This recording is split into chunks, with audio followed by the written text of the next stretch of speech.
Hope you're having a fabulous day. Johnny Trek here. This time I'm in Canterbury in the United Kingdom, right in front of the big giant cathedral.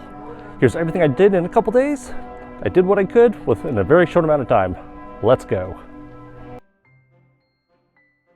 But first we're going to visit Dover Castle, which is just a short 20 to 30 minute drive away. Dover Castle is one of Britain's grandest and most epic castles ever. While the castle originates from Roman times, the main castle as we know it was truly built up at the end of the 12th century. It's almost 1,000 years old. Explore and travel back in time for the medieval and Middle Ages, the Renaissance period, Victorian times, and modern Great Britain. The Great Tower is the center of Dover Castle. Many of the interior rooms have been recreated with period furniture, art, tools, and other props. The throne room and bedrooms are so colorful and whimsical. Though I'm not sure how historically accurate all this stuff is. Still fun though. And I definitely would have loved a dinner invite into this beautiful banquet hall. I particularly loved exploring the scullery, aka the kitchen. Honestly, I felt like I was in a life-size Lego castle. Be sure to check out the original Roman tower as well. It's a miracle this thing is still standing after all these years. And absolutely do not miss the World War II rooms. This immersive experience is packed with sights, sounds, and smells. It recreates the underground military life during World War II. Honestly, this was the best part about exploring Dover Castle. Do not miss this. And now let's head back to Canterbury. Canterbury's charming historic city centre never quite got the memo that the Middle Ages have ended, and I love that. Much of the Gothic and medieval architecture is leaning, wobbly, crooked, and of questionable safety, but it is also beautiful and enchanting. It feels like you're walking inside of a Disney or Brothers Grimm fairy tale. There is plenty of opportunity to spend your money at the many boutique shops, chain stores, antique stores, and art galleries. It is a tourist trap though, so you'll find plenty of souvenir shops and British chain stores. You'll never be hungry or thirsty as there's always a restaurant, eatery, or pub nearby.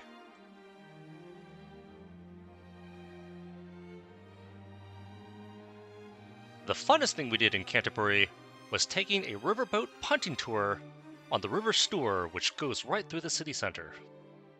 There are a few tour companies that do this, but we went with the Canterbury Punting Company, and we absolutely loved it.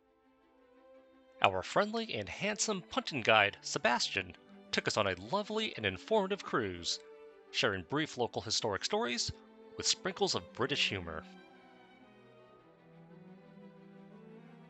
The waters are crystal clear like an aquarium, and we loved the local feathered wildlife, including the dirty and ratty pigeons. Most of the cruise is slow and relaxing, but going underneath the bridge is an absolute thrill, and quite frightening, to be honest.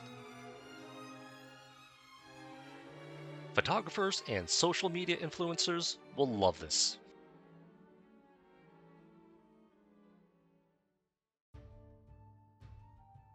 Canterbury Cathedral stands as one of the oldest and grandest cathedrals in the world.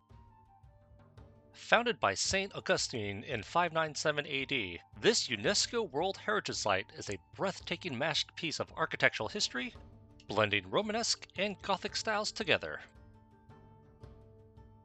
During the 1100s, there was much conflict and disagreements between the Catholic Church and the English monarchy. The cathedral's history was forever altered in 1170 by the brutal murder of Archbishop Thomas Becket. He was murdered by 4 knights of King Henry II, who was jealous of the Catholic Church's power, wealth, and influence over English society. Not long after his death, Archbishop Thomas Becket was made a saint by the Catholic Church. Wander and explore this magnificent cathedral. But it did make me wonder how much all this cost to build, and if maybe the church should have helped the poor instead of themselves. Quick fun fact, Hungarian artist Ervin Bassani, whom allegedly worked for Disney, designed these big, beautiful, colorful, and vibrant Disney-like stained glass windows. Fascinating.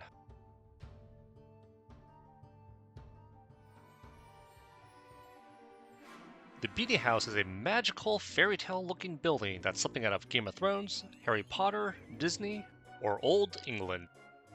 During the 1800s, a wealthy Australian named James George Beaney moved to Canterbury and traveled the world collecting a vast collection of art, antiquities, relics, and maybe just junk.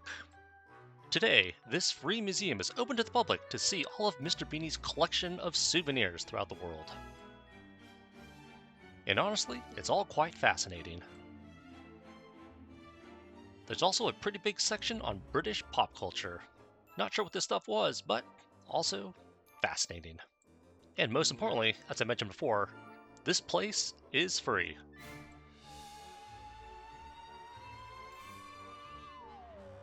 Alright, hope you enjoyed everything I did here in Canterbury and Dover. I was only here for about 2 days, so not much time, but I did what I could. Be sure to check out my other video, Canterbury Food Tour, to see all the delicious things I ate in this charming little town. Please subscribe to my YouTube channel. If you want more details, check out my website, johnnytrekkie.com. And until next time, live long, travel, and prosper.